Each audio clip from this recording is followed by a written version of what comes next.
अतिरिक्त एक समाचार बच्चा चिल्लाता है और उसके चारों ओर भीड़ जमा हो जाती है। दागोन बाओ के स्टार रिपोर्टर जी यीफन शंघाई आ रहे हैं। भीड़ में से किसी ने पूछा, शी यीफन कौन है? हर कोई उसके बारे में इतना उत्साहित क्यों है? क्या तुमने जी यीफन के बारे में नहीं सुना है? किसी और ने अविश्वसनीय रूप से पूछा। वह दागोन बाओ का मुखपत्र है, एक अन्य व्यक्ति ने कहा। उन्होंने टोक्यो सम्मेलन में विश्व के नेताओं और राजनेताओं के साथ बहस की। वे 4 भाषाएं बोलते हैं। वह और टोक्यो के मंत्री झोउ सगे भाई हैं। किसी और ने कहा, वह सिर्फ प्रतिभाशाली ही नहीं बल्कि सुंदर भी है। एक और दर्शक ने कहा, मैंने सुना है कि जुयुई का पहला उपन्यास उसके और उसके रिश्ते पर आधारित था। झोउ हेंग की कार न्यूज़ बॉय के पास आकर रुकती है। वह न्यूज़ बॉय से कहता है, मैं एक ले लूंगा।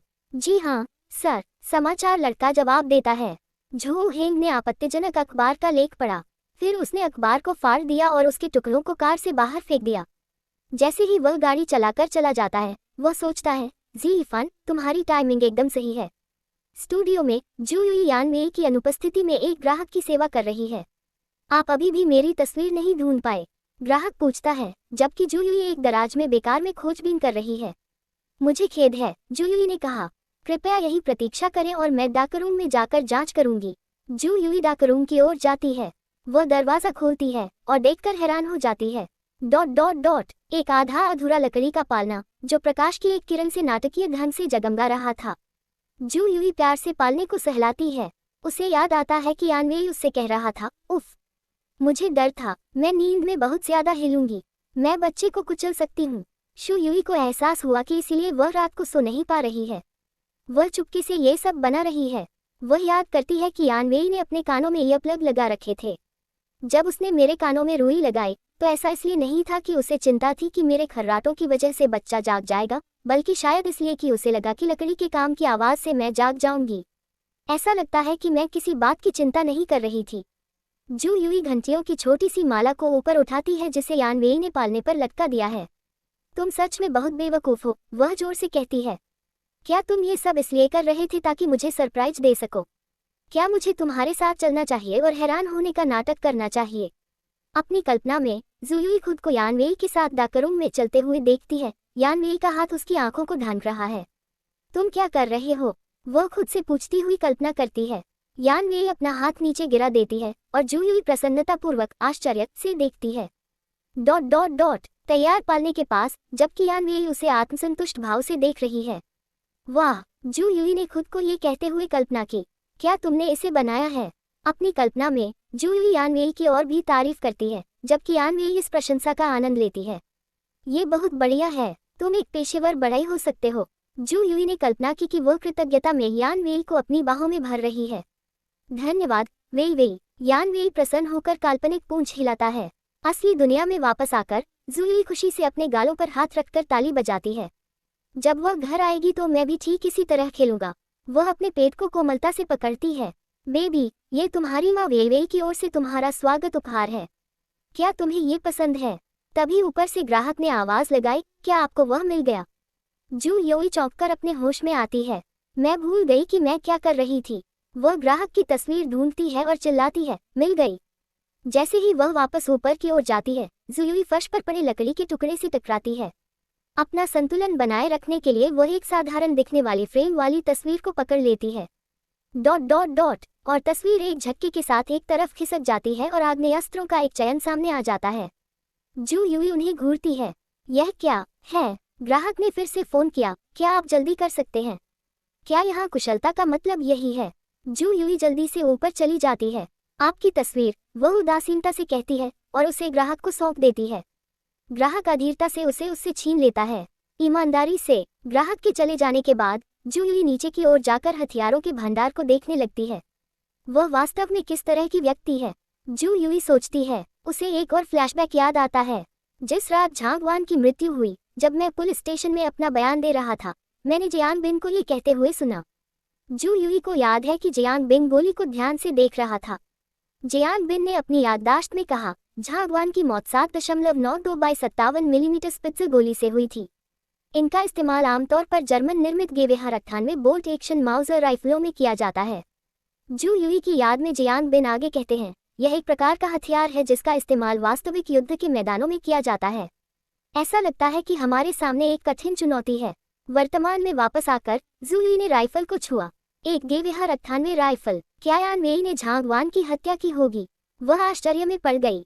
वह यान वेई के साथ अपने संबंधों के महत्वपूर्ण बिंदुओं को याद करती है। जब मैंने पहली बार यहाँ रात बिताई थी तो वह कैसी दिख रही थी? जब मैंने झांग वान के हत्यारे की गिरफ्तारी के लिए इनाम की पेशकश की थी तो उसके चेहरे पर जो भाव थे, उसकी युद्ध कौशल, क्या वह वास्तव में उन सभी हत्याओं के पीछे असली अपराधी हो सकती है जिनमें मैं उलझा रहता हूँ? लेकिन क्यों वह सोचती है, और वह मेरे साथ इतनी अच्छी क्यों है? क्या ये सब झूठ है जैसा कि झोऊ हिंग और झांग वान के साथ था? उसी समय जियांग बिन और चेन योंग स्टूडियो में आते हैं।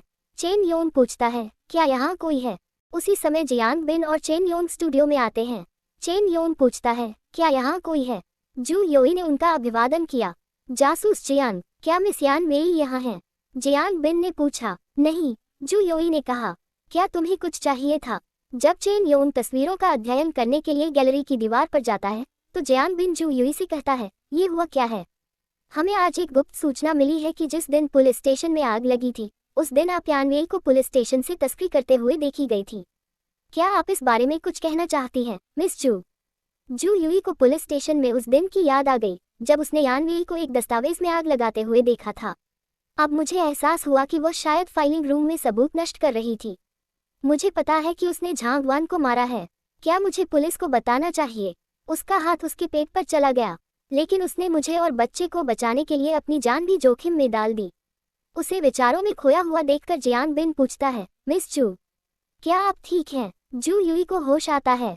वह जियांग बिन से कहती है, हम पहले भी कई बार इस बारे में बात कर चुके हैं। इसके अलावा मेरे पूर्व पति झोऊ हिंग मेरे लिए जमानत दे सकते हैं। जियांग बिन ने कहा, मुझे खेद है मिस जू, लेकिन मिस्टर झोऊ ही थे जिन्होंने हमें इसकी सूचना दी थी। जू युई हैरान रह गई। झोऊ हिंग ने ऐसा क्यों किया? उसने मुझे घर क्यों दिया, फिर तुरंत यान वेई को क्यों सौंप दिया? क्या वह मुझे ऐसा छोड़ना चाहता है कि मैं कहीं और न जा सकूं? या क्या उसे ये भी पता चल गया होगा कि यान वेई ने झांग वान की हत्या की है? जियांग बिन ने पूछा, क्या अब आप मुझे सच बता सकते हैं? जासूस जियांग, जू युई ने कहा, तुम्हें पता है कि झोऊ हिंग और मैं तलाक लेने की तैयारी में हैं। झोऊ हिंग को अभी भी उम्मीद है कि मैं उसके पास वापस चली जाऊंगी। तुम्हें खबर देने के पीछे उसका कोई छिपा हुआ मकसद रहा होगा। जियांग बिन ने माना, हो सकता है कि उसका कोई छिपा हुआ मकसद रहा हो, लेकिन मैं सिर्फ सच जानना चाहता हूँ। ऐसी स्थिति में मैं आपको सच बता दूं, जू युई ने कहा। सच यह है कि मैं उस दिन किसी और के साथ पुलिस स्टेशन से बाहर नहीं गया था। झोऊ हिंग अपने स्वार्थ के लिए झूठ बोल रहा था। ये बात जाहिर है जियांग बिन को निराश करती है। मिस जू, वो कहता है, माफी चाहता हूँ जासूस जियांग, जू युई ने कहा, मेरी तबीयत ठीक नहीं है, आपको मुझे माफ करना होगा। जियांग बिन के पास कहने के लिए और कुछ नहीं था, इसलिए वह और चेन योंग स्टूडियो से बाहर निकल गए। अपनी कार में वापस आकर चेन योंग ने उसे यान वेई की वर्दी में तस्वीर थमा दी। बॉस, ये वह तस्वीर है जिसे आप चाहते थे कि मैं चुरा लूं।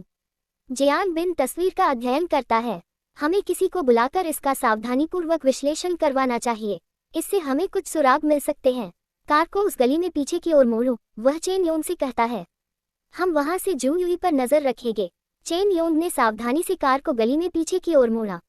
बॉस, भले ही यान वेई हमारी हत्यारी हो, लेकिन जू युई को उसके बारे में पता नहीं होगा, है न? क्या उसके पूर्व पति ने नहीं कहा कि वे एक दूसरे को बहुत लंबे समय से नहीं जानते हैं?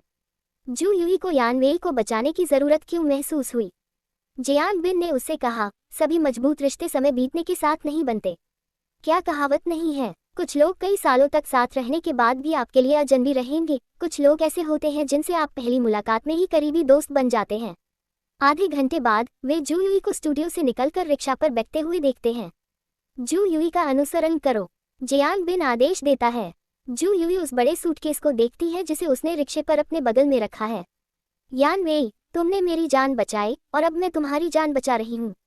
सूटकेस के अंदर पता चलता है कि यान वेई की राइफल है। पुलिस के जाने के बाद जू युई ने उसे सूटकेस में रख दिया था। अब हम बराबर हैं, वह सोचती है।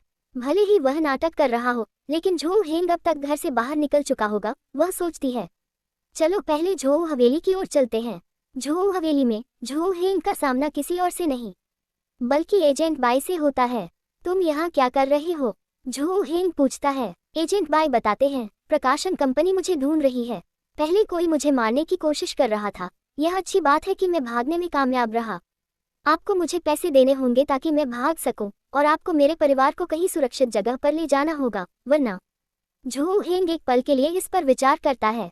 अंत में वह कहता है, ये संभव है, लेकिन पहले तुम्हें मेरे लिए कुछ और करना होगा।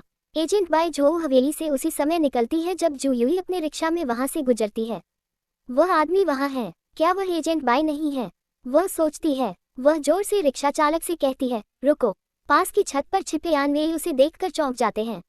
जू यूई, वह सोचती है, फिर उसे कुछ याद आता है। उसने अपना हथियार रख दिया। नहीं, मैं उसे यह नहीं देखने दूंगा कि मैं बंदूक थामे हूँ। जू यूई एजेंट बाई के पीछे से जाते हुए देखती है। वह झो हवेली को पिछले दरवाजे से क्यों छोड़ रहा है? फिर उसे एक और परिचित व्यक्ति दिखाई देता है और वह जल्दी से दीवार के पीछे छिप जाती है। वह झो हेंग है। उसे एहसास होता है कि जिस व्यक्ति ने मुझे मारने के लिए एजेंट बाई को काम पर रखा था, वह झो हेंग है। यानवेई कुछ दूरी से देखती है कि कैसे जू यूई पुल पार करती है। उसे अब तक पता चल जाना चाहिए था कि झो हेंग और एजेंट बाई एक साथ मिलकर साजिश रच रहे हैं, लेकिन वह सूटकेस क्यों ले जा रही है? क्या वह झो हवेली में वापस जाने की योजना बना रही थी, या क्या मेरे बाहर रहने के दौरान कुछ हुआ था? वह और भी चौंक जाती है जब जू यूई पुल के बीच में रुकती है और सूटकेस को नीचे पानी में फेंक देती है। क्या ये कुछ और है जो झो हेंग उसे देने की कोशिश कर रहा था? जू यूई पानी में घूरती है। यानवेई ने झांगवान को मार डाला और अब झो हेंग मुझे मारने की कोशिश कर रहा है। क्या तुम कभी सच में समझ सकते हो कि किसी के दिल में क्या है? क्या मुझे उसके पास जाना चाहिए? यानवेई ने सोचा, क्या मुझे ये दिखावा करना चाहिए कि फोटो देने के बाद घर लौटते समय अचानक उससे मुलाकात हो गई?